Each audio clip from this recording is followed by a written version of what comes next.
Welcome to Throwback Thursday. It is almost Friday, and I'm Brian Pincus. Today we go back to May 18th, 1998, when the Department of Justice shifted its attention from the dating habits of presidential interns to the internet browser wars. Microsoft released Explorer, sorry, old tech support joke. Anyway, they released it to compete against the perennial favorite Netscape Navigator. The two would wage war in an epic internet battle to become the home for internet trolls everywhere. Up until that point, Netscape's competitors were basically non-existent, so this was definitely an unwelcome challenge. At the time, I remember saying to myself, Microsoft came to play hardball. Why?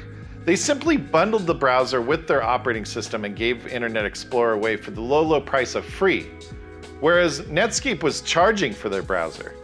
Since it came with their operating system, consumers also didn't need to spend hours downloading a browser the first time they finally figured out how to get that modem thing working.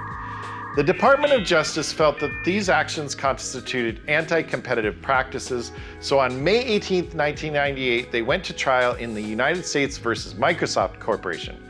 The case went on for several years as both sides refused to back down. It wouldn't be completely settled until November 2nd, 2001, when the Department of Justice reached a final agreement with Microsoft. In the end, very little changed. Microsoft agreed to a handful of concessions, and besides, by then, Netscape was a fraction of its previous self.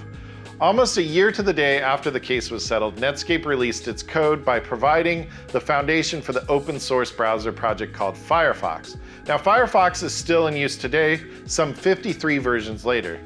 It's strange to think about how Chrome was missing from this entire fight, but remember, Google wasn't even born yet, and besides, they would have their hands full with the small task of cataloging the entire internet. It took Google until 2008 to jump into Browser Wars v2, which didn't go quite as well for Microsoft this time around. When will Browser War v3 heat up? Well, who knows? That's it for this edition of TBT. Make sure to subscribe, like, follow, and comment, and I'll see you next week.